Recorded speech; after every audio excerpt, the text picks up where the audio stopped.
All right. The Fibonacci tool can be confusing for most people. Here it is over here. And if you don't see it, hit this little arrow, find your Fib retracement tool. You can favorite it, and then it will show up in your favorites, wherever you put this. Great. Okay. Select the Fib. Now, on a Mac, you can hold down Command. You can figure out what it is on a PC. I don't know. Hold down Command, and you lock to candle tops and bottoms. See this? Okay.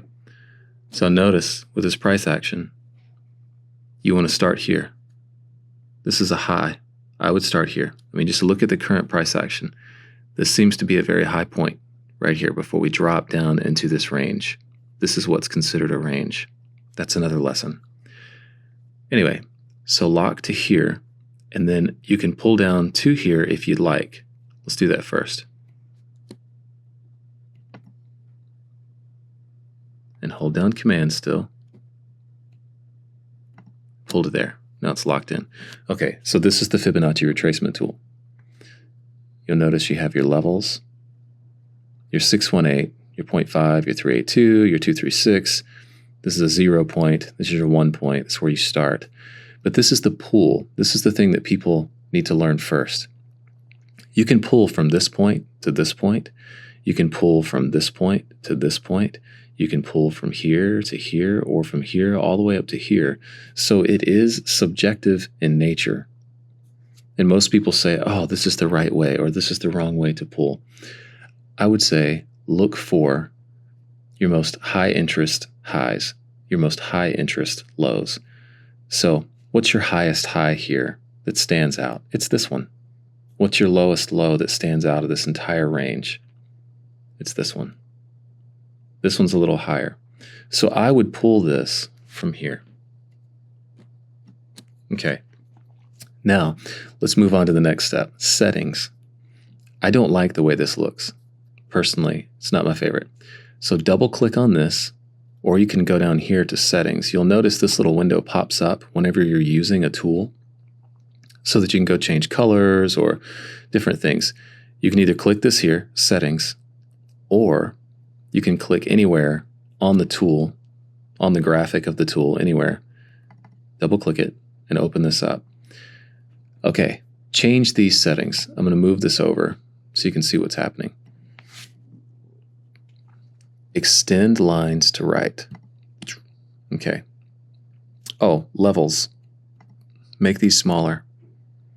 I think these are too thick, so make these smaller. There we go.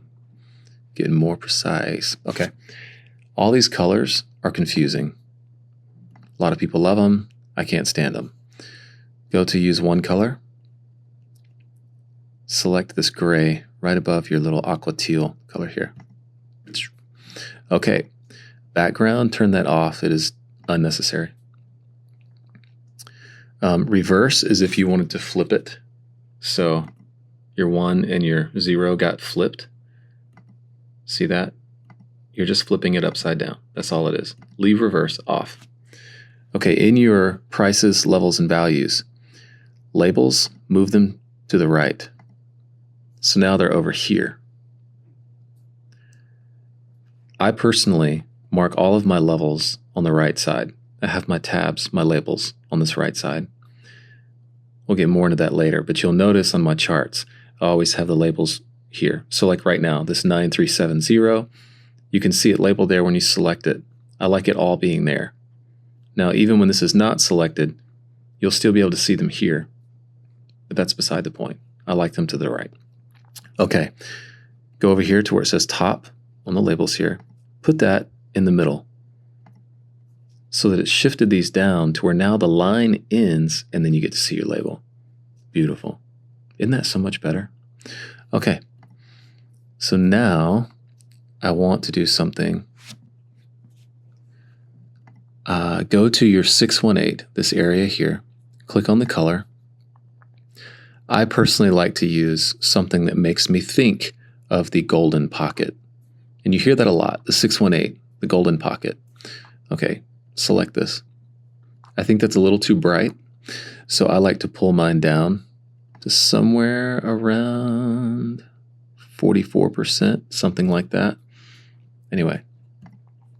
All right, then you can go to template and you can actually click to save as, and you can save this. 618 fib. There you go. Save it. Click OK. Now I want you to notice something. Right off the bat, all you did was pull from this high to this low. Where did price reject from when it ran up as though it was going to leave this range? Where did it reject from? The 618. It's not a guarantee. All of this is subjective in nature. However, you will find that price typically responds to the 618. It rejects from it, whether it's going up to it or whether it's coming down to it. When it gets to this level, you tend to get some form of a reaction. So a lot of traders will enter at the 618. That's not always the best thing to do. You will also find that when it goes through the 618, your 786 tends to be a much stronger rejection. Now, these are just simple, basic, historical things that have happened over and over again. Okay. So with that said, learn to just pull this thing in various areas and just see what you get. I mean, let's just see. If we pulled from this low right here, hold command, the current lowest low of this move up to the highest high, what do we get? Where's price headed? 618. This is the basic means of using the Fibonacci sequence. Oh, one other thing. Do you see all these extra lines trying to predict how far it can go? Turn those off. Turn this one off, this one, this one, this one. The main ones that you need, the main ones that I use are the 618 and the 786. That's the main ones that I use. But for visual sake, for now, if you're getting started, I would leave the 0 and the 1 on. So I would have the 0, the 1, the 618, the 0.5, and the 786. This is how I love to use the Fibonacci retracement tool.